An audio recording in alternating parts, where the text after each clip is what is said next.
Et voici la vidéo règle de Dragon Run, un petit jeu de prise de risque et de stop ou encore pour 2 à 5 joueurs. À partir de 8 ans, c'est un jeu de Ludovic Barbe et Bruno Catala, édité par Blue Orange et illustré par Vincent Dutray. Au niveau du matériel, c'est assez simple, puisque vous allez trouver une tuile représentant un gros dragon protégeant un trésor qu'on va disposer au centre de la table. Ensuite, vous avez une petite figurine de dragon comme ceci, que vous allez disposer sur le chiffre en dessous duquel est précisé le nombre de joueurs. Donc si vous jouez à 2 joueurs, vous le placerez sur le 5, à 3 joueurs sur le 6, à 4 joueurs sur le 7 et à 5 joueurs sur le 8. Ensuite, vous avez un paquet de 10 cartes lieux, un gros paquet de cartes trésors, bien sûr vous mélangerez bien les deux. Ensuite, nous avons un dé spécial à 10 faces et des petites tuiles représentant les différents personnages, un éclaireur elfe, un guerrier nain, un voleur, une magicienne, un mentaliste, une clerc et un pleutre. On va donc pouvoir débuter la partie, mais avant ça, nous allons attribuer à chaque joueur une de ces tuiles de personnage, ou bien la choisir, si vous êtes d'accord pour choisir chacun le personnage que vous voulez incarner. Donc chacun va prendre la tuile choisie, ou la tuile attribuée au hasard, et va pouvoir la disposer face visible devant lui. Donc par exemple, si on joue à 5, évidemment, les tuiles supplémentaires sont remises dans la boîte et ne serviront pas pour cette partie. On peut alors choisir un premier joueur de la manière que vous voulez, par exemple en lançant le dé et en faisant le plus gros chiffre, et chaque joueur va ensuite recevoir 4 cartes de trésor. Alors après avoir bien mélangé ce paquet, vous allez attribuer 4 cartes à chaque joueur autour de la table. Nous sommes donc prêts à débuter la partie, mais tout d'abord, quel est le but du jeu? Eh bien, vous aurez compris que vous êtes un groupe d'aventuriers qui a pénétré dans un donjon protégé par un énorme dragon qui a entassé un trésor fabuleux. En tant qu'aventurier, vous avez donc récupéré une partie de ce trésor, mais malheureusement, en récupérant ce trésor, qui est symbolisé par les 4 cartes que chaque joueur a reçues en début de partie, eh bien, on a réveillé le dragon. Il va donc falloir tenter de s'enfuir de ce donjon, en courant, d'où le nom du jeu Dragon Run, en essayant d'emporter la plus grosse part du trésor, mais surtout en essayant de rester vivant, car le dragon va cracher du feu de temps en temps sur un aventurier par-ci par-là. Si vous êtes blessé une première fois, vous retournerez votre personnage en fait sur sa face blessée, et si jamais vous êtes brûlé une deuxième fois, malheureusement, vous serez éliminé et vous perdrez tous les trésors ainsi que la partie. C'est donc le joueur qui aura le plus de trésors en sortant vivant qui l'emportera. Alors, le tour de jeu est très simple. Lorsque c'est à un joueur de jouer, il va devoir choisir une des 3 actions disponibles. Soit foncer tête baissée, en essayant de récupérer les trésors au passage. À ce moment-là, il faudra tirer une carte lieu. Deuxième possibilité, avancer prudemment. Si vous sentez que le dragon est prêt à vous cracher du feu dessus, il faut peut-être plutôt choisir cette option. Enfin, troisième possibilité, pleurer sa mère. Effectivement, les aventuriers peuvent aussi pleurer leur mère pour ne pas se faire brûler par le dragon, mais par contre, cela aura un coût. Donc, lorsque ce sera un joueur de jouer, il choisira parmi ces 3 options, et puis ensuite, on passera au tour du joueur suivant, et ainsi de suite, jusqu'à la fin du jeu. On commence donc par notre premier joueur, imaginons que ce soit la magicienne. Alors évidemment, par rapport aux 4 cartes trésors que les joueurs ont reçues en début de partie, eh bien on peut parfaitement les consulter et garder en fait les cartes qu'on a reçues en début en main. Elles indiquent pour la plupart des trésors qui ont une certaine valeur indiquée en pièces comme ceci. Alors, la mécanique du jeu est assez simple. Parmi les 10 cartes lieux qui se trouvent ici, il y en a une seule où le dragon crache du feu. Si jamais on tombe sur une telle carte, malheureusement, on sera blessé. Donc, comme il y a 10 cartes, pour le moment, notre magicienne a une chance sur 10 de se faire brûler. Donc, elle pourrait décider quand même de choisir la première option qui est la course. Allez, je cours, j'y vais tête baissée, et à ce moment-là, je tire tout simplement la première carte que je révèle à tous les joueurs. On regarde alors la carte lieu qui a été ainsi tirée, et on va voir qu'est-ce qu'elle m'oblige à faire. Donc là, elle me demande de piocher une carte, alors ça correspond aux cartes trésor, donc je trouve une carte trésor que j'ajoute immédiatement à ma main, super. Et ensuite, il y a en bas un petit pictogramme. Alors le petit pictogramme avec des pieds de marqué, ça voudra dire que je peux continuer et rejouer un tour. S'il y a un point d'interrogation comme ici, eh bien ça veut dire que j'ai le choix de continuer ou bien de m'arrêter et de passer en fait le tour au joueur suivant. Alors, à moi de voir, il reste donc 9 cartes, j'ai donc une chance sur 9 de me faire brûler par le dragon. Est-ce que je retente de jouer ou est-ce que je passe mon tour pour le laisser au voleur? Allez, c'est le début du jeu, imaginons que je sois un petit peu tête brûlée, j'ai pas peur, je dis allez, je continue et je tire une deuxième carte. Hop, on tire une carte comme celle-ci qui présente un escalier. Et il y a indiqué « Jouer un nouveau tour » avec le symbole des pas qui indique « Nouveau tour », mais cette fois-ci il n'y a pas de point d'interrogation, donc je suis obligé de rejouer, et là il n'y a pas indiqué que je pioche de trésor, donc je ne pioche pas de trésor. Donc c'est encore à moi de jouer. Alors évidemment, à chaque fois que c'est à moi, je peux toujours choisir parmi les 3 options possibles. Avancer tête baissée en tirant encore une carte, ou bien avancer prudemment, ou bien carrément pleurer ma mère. Alors, si j'ai un peu peur et que je souhaite avancer prudemment, eh bien, il faudra que je réussisse un jet de discrétion. Et pour ce jet de discrétion, il faudra que je lance le dé et que j'arrive à obtenir plus que le nombre de cartes restant, en fait, le nombre de cartes lieu restant. Alors là, comme j'en ai déjà tiré 2, logiquement, il n'en reste plus que 8. Il faudrait donc que je réussisse à faire sur le dé un 9, car effectivement, le 0 n'est pas un 10, c'est un 0. Donc la seule solution, ce serait que je réalise un jet qui me donne 9. Et donc c'est quand même un peu risqué aussi. Si je rate mon jet de discrétion, je serais obligé d'avancer tête baissée. Et en plus de ça, avancer prudemment en fait va coûter en fait une pièce parmi en fait les trésors que l'on a. Donc si on a un trésor qui vaut 1, ben, tant mieux, mais si on n'en a pas, on sera obligé de défausser un trésor qui vaut plus que 1, et malheureusement on ne me rend pas la monnaie. Donc là pour le moment, eh bien je me dis tant pis, je vais jouer ce nouveau tour obligatoire et je ne vais pas faire ça ni pleurer ma mère. Je tire donc la carte lieu du dessus du paquet, toc, et il y a indiqué quelque chose dessus. Alors attention, défausser ou piocher, de sorte à avoir exactement 4 cartes en main. Alors là, ben, comme j'ai plus de 4 cartes en main, malheureusement, je vais être obligé de défausser une carte pour en garder que 4 en main. Donc évidemment, je vais jeter le plus petit trésor que j'ai, que je vais mettre à côté de la pile de pioche des cartes trésors. Enfin, je regarde le symbole qui est indiqué en bas, c'est une main en rouge, comme ceci, ce qui indique que mon tour prend fin immédiatement, je ne dois pas continuer, et le tour passe au joueur suivant. On passe donc au tour du joueur suivant, qui est le voleur. Alors, en plus des cartes que les joueurs ont en main, les joueurs ont aussi une capacité spéciale sur leur personnage. Alors, par exemple, la capacité spéciale du voleur est indiquée dessus. Le voleur vole une carte à l'adversaire de son choix. Alors, lorsque c'est à un joueur de jouer, il peut très bien utiliser son pouvoir. Donc là, imaginons que je décide d'utiliser le pouvoir du voleur, si je suis le voleur, eh bien, je vais incliner ma carte à 90 degrés pour indiquer que j'ai utilisé mon pouvoir et que je ne pourrai pas le réutiliser tant que le dragon n'aura pas craché du feu. Après avoir incliné ma carte, donc j'effectue le pouvoir, qui est donc de voler une carte à quelqu'un. Eh bien, imaginons que je décide de voler à la magicienne, car elle a récupéré pas mal de cartes. Je suppose qu'elle a des grosses cartes en main. Je vais donc lui en voler une, au hasard que je rajoute à ma main, avant de jouer mon tour. Ensuite, le voleur se dit « Bon, allez, moi j'avance tête baissée, j'ai pas peur, je vais tirer une carte. » Hop, je tire une carte. Attention, qu'est-ce qu'il y a indiqué? Le joueur suivant ne peut pas pleurer sa mère. Et ensuite, il y a une indication avec une main rouge, ce qui indique que le tour du voleur est terminé.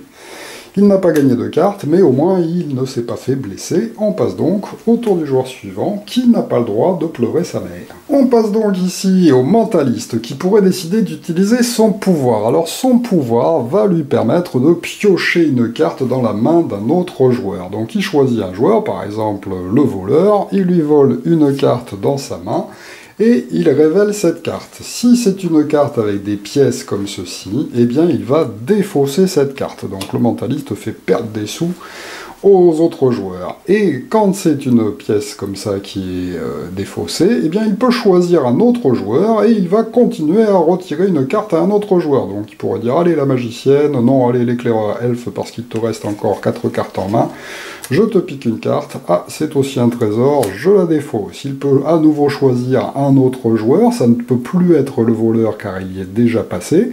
Il va voler une carte au guerrier nain, hop, ah c'est une carte potion. Alors quand c'est une carte potion, eh bien, que ce soit potion ou talisman, alors les potions elles se repèrent comme ceci avec ce petit symbole de potion ici.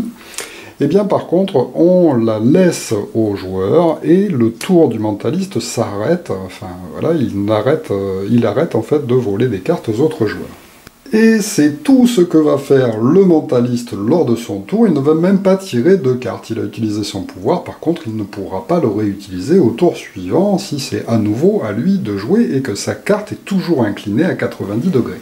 On passe alors au guerrier nain. Alors le guerrier nain a une capacité spéciale qui indique qu'il a le droit de tenter d'attaquer le dragon en lançant le dé. Mais par contre il ne faut pas qu'il fasse 0 car il risque de se blesser lui-même. Il prend donc le dé, il lance pour attaquer le dragon, il réalise un 4. 4, il y a marqué piocher une carte. Donc sympa, hop, le guerrier nain se gagne une carte. Et ensuite, par contre, il est obligé de jouer son tour. Alors bien sûr, on incline pour montrer qu'il a déjà utilisé sa capacité spéciale. Ensuite, donc, eh bien, il a le choix, soit de pleurer sa mère, soit de tenter d'avancer prudemment, mais là, il reste encore 6 cartes en jeu, donc en fait, il faudrait qu'il réussisse à faire plus de 6 pour que ça puisse marcher. Il décide, allez tant pis, de tenter de piocher une carte en avançant tête baissée. Aïe aïe aïe aïe aïe, il tombe sur le souffle du dragon, il y a indiqué dessus, recevez une blessure et la colère du dragon diminue. Et ensuite, le tour est terminé. Donc quand on est blessé, eh bien tout simplement, on retourne sa carte du côté blessé. Ah, pas de chance, le guerrier nain il devient tout vert. Par contre, comme le dragon a soufflé, tous les joueurs vont pouvoir redresser en fait la carte qu'ils ont devant eux, enfin leur personnage, pour pouvoir à nouveau utiliser leur pouvoir plus tard. Et ensuite, on va tout simplement reprendre toutes les cartes de lieu et le remélanger pour démarrer un nouveau tour. Il faudra aussi baisser la colère du dragon. Effectivement, cette échelle représente sa colère. Il passe donc à 7, car après avoir craché du feu, il est déjà un petit peu plus content de lui. Après avoir bien mélangé les cartes, eh bien on est prêt à redémarrer un nouveau tour. C'est donc au joueur suivant de jouer l'éclaireur elfe qui a le choix de faire sa capacité spéciale qui lui permet de regarder secrètement la première carte lieu avant de jouer. Mais pour l'instant, on a mélangé tout le paquet, il a donc une chance sur 10 seulement de tomber sur le souffle du dragon. Il pourrait se dire, bon, je ne vais pas utiliser ma capacité spéciale tout de suite, je préfère la garder pour plus tard, et je vais donc tirer la première carte. Aïe, pas de chance, c'est le souffle du dragon, voilà, comme quoi ça arrive aussi. Hop, je me fais brûler.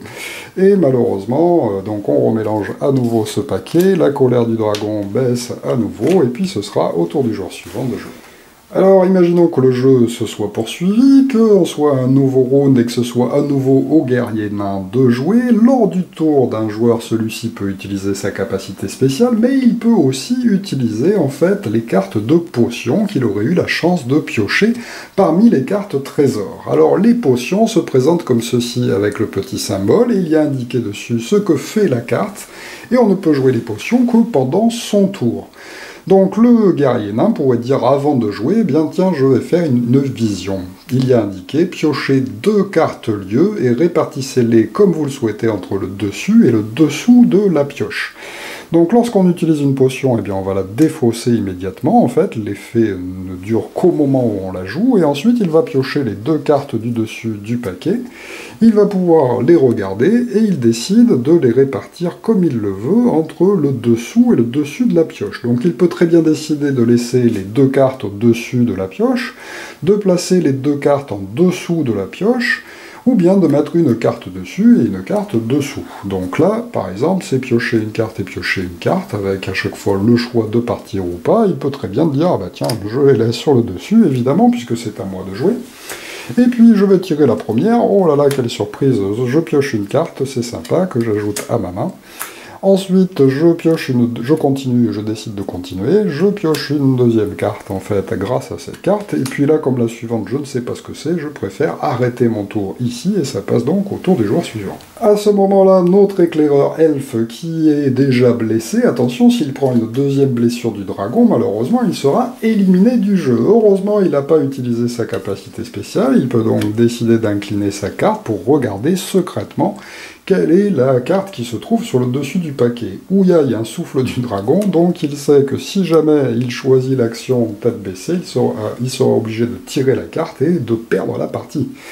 Donc pour éviter cela, deux choix s'offrent à lui, soit tenter d'avancer prudemment, à ce moment-là, ça va lui coûter donc une pièce, il faudra donc qu'il défausse un trésor et qu'il lance le dé pour tenter de faire plus que le nombre de cartes restantes. Il y a donc 5 cartes, il faudra qu'il fasse plus de 5 s'il veut survivre. Donc c'est un petit peu dangereux. Il peut aussi décider à la place de pleurer sa mère. Alors, pleurer sa mère permet de passer carrément son tour, mais par contre, il faut dépenser un trésor d'une valeur de 2 minimum. Il défausse donc cette carte-là en disant je pleure ma mère, je me cache derrière les autres joueurs, et du coup, je passe mon tour, qui passe directement au joueur suivant.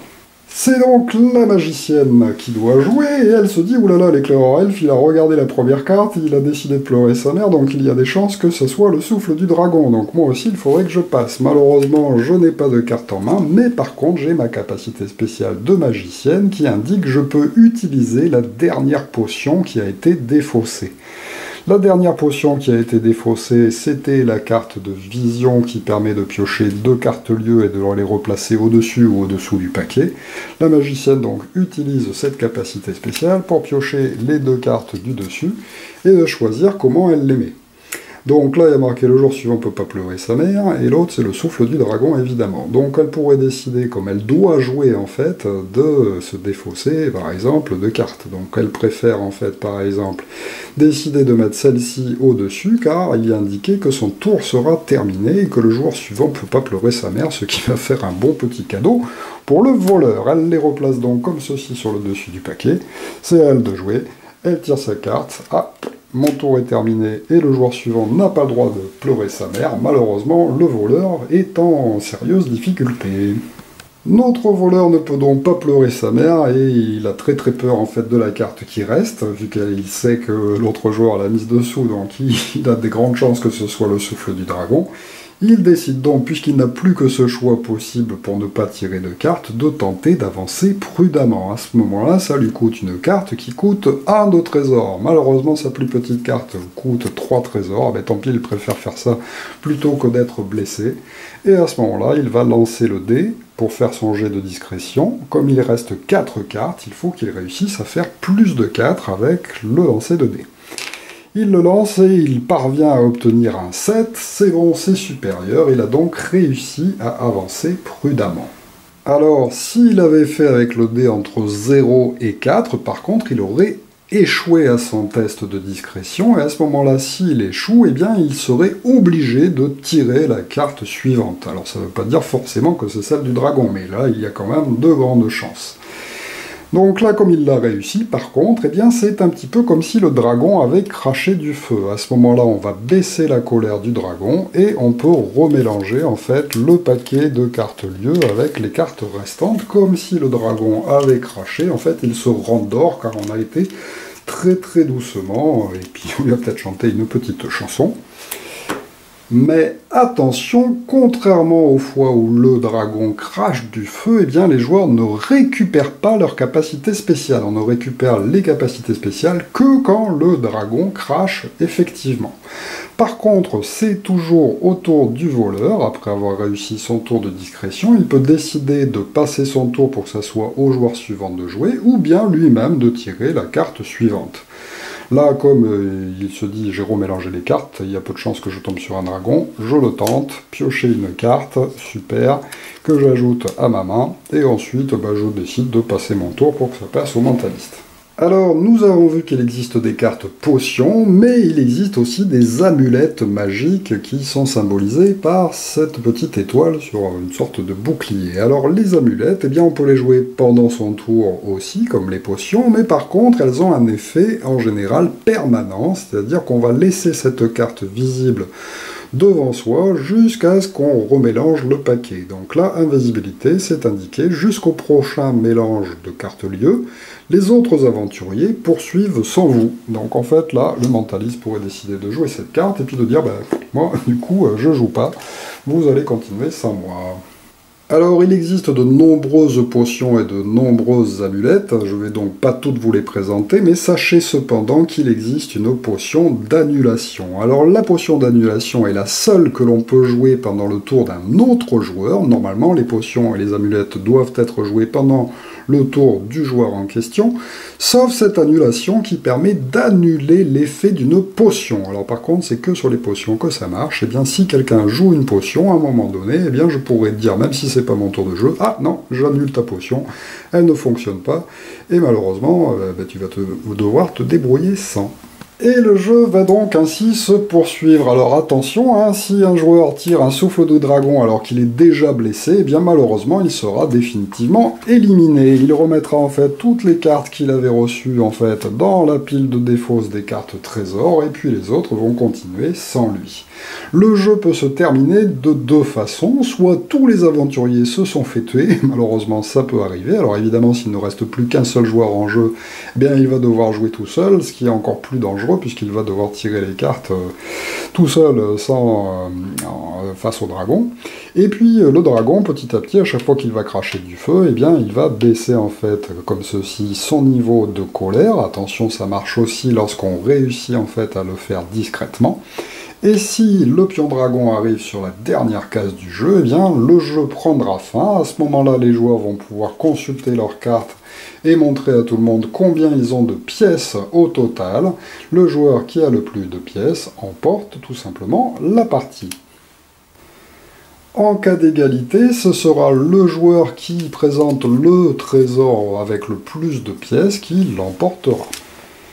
Alors, pour les personnages restants que je ne vous ai pas encore présentés, il existe le clerc. Le clerc permet de soigner un adversaire s'il vous donne une carte, ou soignez-vous, carrément vous-même, en défaussant deux cartes. Alors c'est sympathique, ça fait en général survivre plus longtemps les aventuriers, mais le clerc en fait va vendre sa possibilité de soigner quelqu'un, c'est-à-dire de retourner une carte blessée sur une carte visible, en échange d'une carte de ce joueur.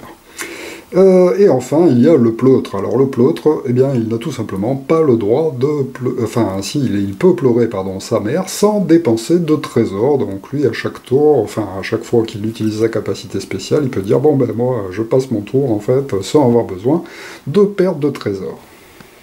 Voilà donc pour Dragon Run, un excellent petit jeu d'ambiance et de prise de risque, vous l'aurez compris. Alors attention, si vous jouez à deux joueurs, il faudra cependant penser à retirer en fait deux cartes spéciales du paquet avant de commencer la partie. Il faudra retirer l'amulette de redirection et l'amulette d'invisibilité lorsqu'on joue à deux joueurs. Alors évidemment, le jeu est plus sympathique si vous jouez à 4 ou 5 qu'à 2, c'est quand même plus un jeu d'ambiance, et donc c'est plus sympathique lorsqu'on joue à plus nombreux, mais ça fonctionne quand même à 2 en fait pour découvrir le jeu. Voilà, donc merci de m'avoir suivi, et à très bientôt pour une nouvelle vidéo règle. Au revoir.